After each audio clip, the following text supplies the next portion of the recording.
Hey everyone, welcome back to the channel. I hope you're having a wonderful day. Today we're diving into the final chapter of CEO Quân and Tu Lac's emotional love story, where Tu Lac makes the heartbreaking decision to leave the man she loves in order to protect him, only for his powerful father to do the unthinkable. Will their love survive, or is this truly the end? If you enjoy stories like this, don't forget to hit the subscribe button so you never miss a new video. A few days after that painful conversation with CEO Quan's father, Tu Lac sat alone in the quiet apartment. The sun was setting outside, casting long shadows across the room, but inside her heart it felt even darker. She had cried so much over the past few days that her eyes were dry now, but the ache in her chest hadn't gone away. On the small wooden table in front of her lay a single piece of paper and a pen. She had been staring at it for almost an hour, trying to find the right words. How do you write a letter that says goodbye to the person you love most in this world? Her hands trembled as she finally picked up the pen.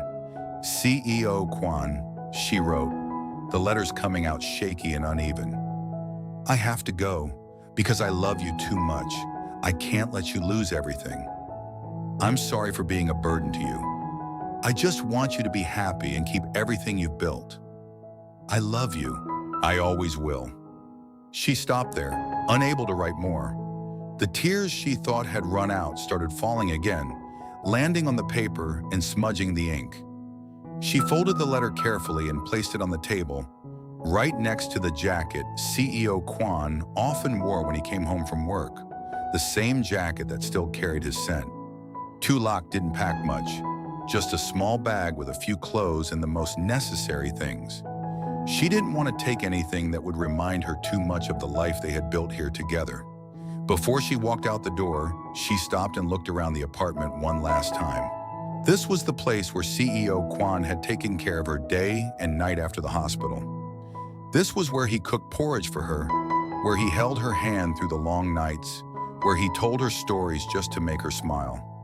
Every corner held a memory. She closed her eyes, took a deep breath, and stepped outside, closing the door gently behind her. The next morning, CEO Quân came home with a small box of her favorite cakes. He had been at the office handling some urgent matters, but his mind had been with her the whole time. He unlocked the door and called out her name with a smile, expecting to hear her soft voice answering from the bedroom. But the apartment was strangely quiet, too quiet. Tu Lac, he called again, setting the cake box on the table. No answer. He walked into the bedroom, but the bed was neatly made and empty. A strange feeling started creeping into his chest. He checked the bathroom, the kitchen, even the small balcony. She wasn't there. Then he saw it, the letter on the table, placed carefully under a small glass so it wouldn't fly away. His hands were shaking as he picked it up and unfolded it. As he read the words, his legs felt weak. He sat down heavily on the floor, his back against the wall, the letter still in his hands. Why would you do this? He whispered, his voice breaking. He read the letter again and again, as if hoping the words would change, but they didn't. She was gone. The woman he had chosen over everything, the woman he had fought for, had left him to protect him. CEO Quân didn't know how long he sat there on the floor. Time seemed to stop. Eventually, he started calling her phone over and over again. It was turned off. He sent messages that went unread. He ran out of the apartment and searched everywhere they had ever been together. The small cafe near the hospital where they used to sit and talk. The park where they walked slowly after her recovery. The quiet street where they once bought street food at night. But she was nowhere to be found. It was as if she had vanished into thin air. For the next few days, CEO Quân was like a ghost of himself. He didn't go to the office. He didn't answer calls from work or from his father. He barely ate or slept. The powerful CEO who once commanded boardrooms now sat alone in a dark apartment, staring at the wall, replaying every moment they had shared. He kept seeing her pale face in the hospital bed, the way she smiled weakly when he fed her, the way she held on to his hand like he was her anchor. And now she was gone, thinking she was doing the right thing by leaving. His father came to the apartment on the third day. When he saw the state his son was in, something shifted in his expression. The stern, authoritative man who had always put business and family reputation first now looked at his son with something close to regret. "Are you okay, son?"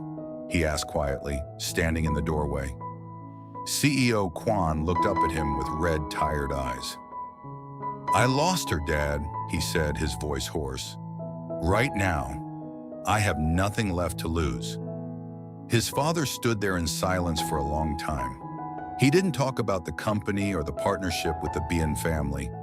He didn't remind CEO Quân of his responsibilities. He just looked at his son, really looked at him, and for the first time in years, he saw not the heir to his empire, but his child who was hurting. "I was wrong," he finally said, his voice low and heavy with something that sounded like guilt. Those three simple words hung in the air between them. CEO Quân didn't respond. He just turned his face away, too exhausted to argue or to hope. His father left quietly, closing the door behind him. But something had changed.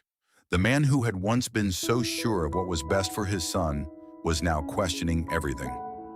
Meanwhile, Tiểu was on a bus heading back to her hometown. She sat by the window watching the scenery pass by in a blur. Her small bag was on her lap, and she clutched it tightly like it was the only thing keeping her together. She hadn't turned on her phone since she left. She couldn't bear to see any messages from CEO Quân, or worse, to see nothing at all. Every mile the bus traveled felt like another piece of her heart being left behind. She kept thinking about his face when he read her letter, imagining how much she must have hurt him. But she also believed she had done the right thing.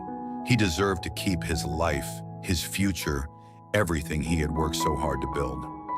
She arrived at her small childhood home late in the evening. Her parents were surprised to see her but didn't ask too many questions. They could see the sadness in her eyes and simply welcomed her back with warm food and a quiet place to rest. That night, lying in her old bed, Tiểu cried herself to sleep for the first time in days. She cried for the love she had to let go, for the man who had given her everything, and for the future they would never have together. Back in the city, CEO Quan's father couldn't stop thinking about what he had seen in his son's apartment. The emptiness, the pain, the way CEO Quân had looked at him like he had nothing left to fight for. For the first time, he truly understood that this wasn't just a passing infatuation. What CEO Quân felt for Tiểu was real, deep, and worth more than any business deal or family alliance. He had been so focused on protecting the empire he built that he had almost destroyed the one thing that truly mattered to his son. On the morning of the fourth day, CEO Quan's father made a decision. He picked up his phone and dialed a number he had gotten from one of his assistants. It was Tiểu number. He hesitated for a moment before pressing call. When she answered, her voice sounded tired and far away. "You really are a good person," he said, his voice gentler than she had ever heard it. "My son, he needs you. I'm sorry for forcing you two apart. If you still love him, please come back.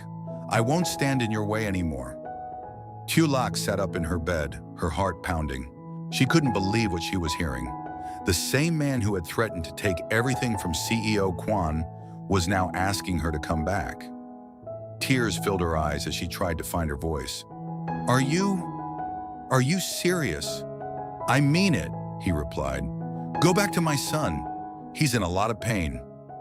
After the call ended, Tiểu sat there for a long time, holding the phone to her chest. Her mind was racing. Could she really go back? Would CEO Quân still want her after what she did? But deep down, she knew she had never stopped loving him. And if there was even a small chance that they could be together without destroying his life, she had to take it. She packed her small bag again, said goodbye to her parents, and got on the first bus back to the city. The whole ride, her heart was beating so fast she could barely sit still. She kept replaying the phone call in her head, wondering if she had imagined it, but the words were real. "Go back to my son." When the bus finally pulled into the station, the sun was starting to set, painting the sky in soft shades of orange and pink. Tu stepped off the bus and looked around, her heart in her throat. And then she saw him. CEO Quân was standing there near the entrance, looking tired and worn. But the moment their eyes met, something lit up in his face. He ran toward her, weaving through the crowd, and pulled her into his arms so tightly she could barely breathe. But she didn't care. She wrapped her arms around him just as tightly, burying her face in his chest as the tears came again. This time, they were tears of relief, of love, of hope. "I'm sorry," she whispered against his shirt. "I'm so sorry." CEO Quân shook his head, his voice thick with emotion as he held her close. "Don't apologize. You came back. That's all I need." They stood there in the middle of the busy station, holding each other as the world moved around them. For the first time in days, both of them felt like they could breathe again. The pain, the sacrifice, the fear, it was all still there, but it was no longer standing between them. They had found their way back to each other. CEO Quân held Tu so tightly it almost hurt, but neither of them wanted to let go. People were walking past them, some glancing curiously at the couple standing frozen in the middle of the busy station. But they didn't care. For the first time in days, the world felt right again. Tu could feel his heartbeat against her cheek, fast and strong, and she realized how much she had missed this. The simple feeling of being in his arms, the warmth of his body against hers, the way he smelled like home even after everything they had been through. "I thought I lost you," CEO Quân whispered into her hair, his voice rough with emotion. She could hear the exhaustion in it, the days of not sleeping, the fear that had eaten away at him. "I looked everywhere. I called you so many times. When I read your letter, I couldn't breathe. I kept reading it over and over, hoping I misunderstood. But you were really gone." Tu pulled back just enough to look up at him.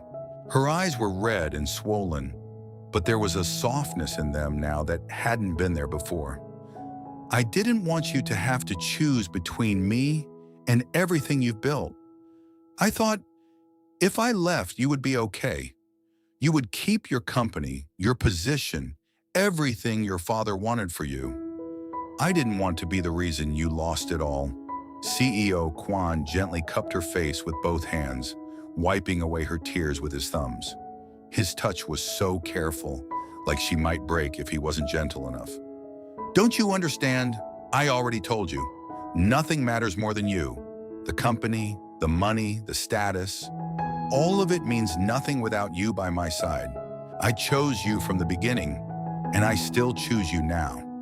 Even if I have to start over from nothing, I'll do it, as long as I have you." They stood there for a long moment, just looking at each other, letting the words sink in. The noise of the station faded into the background. It was just them, two people who had almost lost everything finding their way back. Then CEO Quân picked up her small bag from the ground and took her hand. "Let's go home," he said softly. "We're going home." The ride back to the apartment was quiet, but it was a comfortable silence. Tu sat in the passenger seat, her hand still held tightly in his. Every few minutes, CEO Quân would glance over at her as if making sure she was really there, like she might disappear again if he looked away too long. When they arrived, he helped her out of the car, and they walked upstairs together. The apartment looked exactly the same as when she left. The same couch, the same small dining table, the same jacket still hanging by the door. But somehow it felt different now, warmer, more alive, like the space itself had been waiting for her to return. They sat on the couch, still holding hands. Tu told him everything. How she had gone back to her hometown, how she cried every night in her old childhood bed, how she thought she was doing the right thing by letting him go. She told him about the sleepless nights, about staring at her phone for hours wondering if she should turn it on, about the way her chest physically hurt every time she thought about him. CEO Quân listened quietly, his thumb gently stroking the back of her hand in slow, soothing circles. When she finished, he pulled her into his arms again, holding her like he never wanted to let go. "Don't ever do that again," he said, his voice soft but firm. "No matter what happens, we'll face it together. I don't need you to sacrifice yourself for me. I just need you here, by my side. That's all I need." That night, for the first time in many days, they both slept peacefully. Tu rested her head on his chest, listening to the steady rhythm of his heartbeat. CEO Quân kept one arm around her, as if afraid she might disappear again if he let go. The storm that had torn through their lives was finally starting to calm, and in the quiet darkness of their bedroom, they found each other again. The next morning, there was a knock on the door. CEO Quân opened it and found his father standing there. The older man looked different somehow, less imposing, more tired. He held a small paper bag in his hands, and there was something in his eyes that CEO Quân had never seen before: vulnerability. "I came to visit," he said simply. "I brought some cakes for both of you." CEO Quân stepped aside to let him in. Tu was in the kitchen making tea, and when she saw CEO Quan's father, she froze for a second. The last time they had spoken, he had been cold and threatening, standing in that hospital room, telling her she would destroy everything. Now he stood in their small living room, looking almost uncertain, like he didn't quite know how to be there. "Sit down, Dad," CEO Quân said quietly. His father sat down on the couch.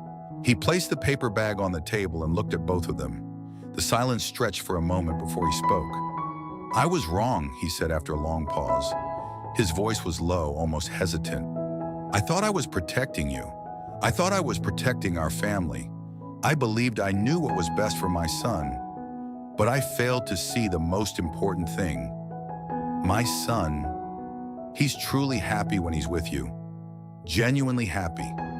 I don't want to be the person who takes that happiness away from him anymore."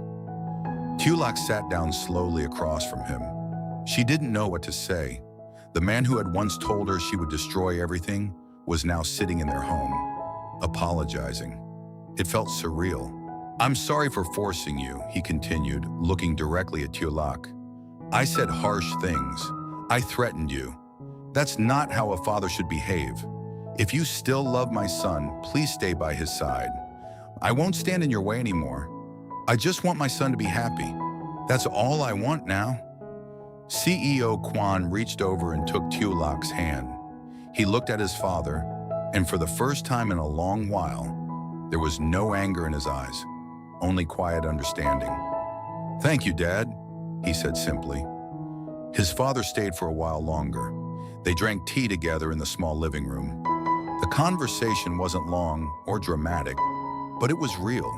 For the first time, they talked like a family. Not about business or alliances or what was expected of them, but about small things. About how Tu was feeling after everything that happened. About CEO Quan's plans for the future. About the possibility of starting over somewhere quieter. Somewhere they could build a life that wasn't dictated by expectations and pressure. After his father left, CEO Quân and Tu stood by the window, watching him walk away down the street. "I think he really has changed," Tu said softly, her voice still a little uncertain. CEO Quân nodded, his arm around her waist. "Maybe. He's also tired of holding everything so tightly. Now, we can really start over." And that's exactly what they did. In the months that followed, CEO Quân made the decision to step down from his position as CEO. It wasn't an easy choice, but it was one he made with clarity. He didn't want the constant pressure, the endless meetings, the life that had almost cost him the person he loved most. Instead, he and Tu moved to a small house on the outskirts of the city, close enough to visit her hometown, but far enough to have their own peace. It wasn't a grand house with marble floors and expensive furniture. It had a small garden with room for vegetables, a kitchen where they cooked together every evening, and a bedroom with a large window that let in the morning light. CEO Quân found work that was simpler but more meaningful. He helped manage a small local business and spent his free time fixing up their home, painting walls, building shelves, making the space truly theirs.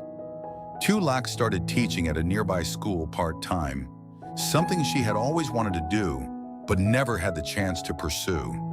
Their days were no longer filled with drama or fear or the weight of expectations. They were filled with quiet routines, morning coffee on the small porch, evening walks around the neighborhood hand in hand, lazy Sundays where they did nothing but be together and enjoy the life they had fought so hard to keep. One evening, as the sun was setting and painting their small garden in golden light, Tu Lac sat on the wooden bench under the old tree.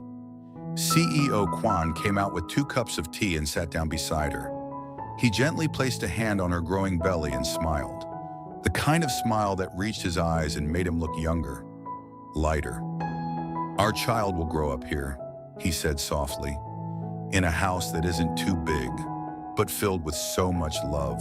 Our child will have a strong mother and a father who learn that happiness isn't about what we have, but about the people we keep by our side." Tu Lac leaned her head against his shoulder, her hand resting over his. She could feel the baby moving gently, a small reminder of the new life they were building together.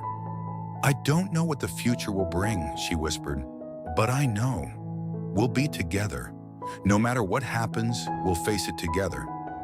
CEO Quân kissed the top of her head, his lips lingering there for a moment. "That's all I need. You and our child, a real family." They sat there together as the sky turned from orange to pink to deep blue. No grand declarations, no dramatic promises, just 2 people who had fought through pain, sacrifice, and fear, and found their way back to each other. The life they built wasn't perfect.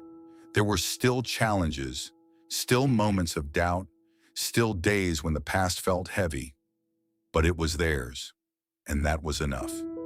Sometimes the greatest love stories aren't the ones with perfect endings or grand gestures. They're the ones where 2 people choose each other again and again, even when the world tries to pull them apart. Tu Lac and CEO Quân had lost everything and found it again. And in the quiet of their small garden, with the stars beginning to appear above them and their child growing between them, they knew they had finally found home. In this emotional final chapter, Tu Lac makes the heartbreaking decision to leave the man she loves. After CEO Quan's powerful father threatens to strip him of everything, Tu Lac chooses to walk away, believing it's the only way to protect him. Heartbroken, she disappears without a word, leaving behind only a letter. CEO Quân is devastated and desperately searches for her, while his father begins to question the choices he made. When Tu Lac receives an unexpected call from the man who once wanted to tear them apart, everything changes. Will she return to the love she sacrificed, or is it too late? Follow their journey of sacrifice, regret, and second chances as they fight to rebuild their future together in this touching story of love, family, and healing.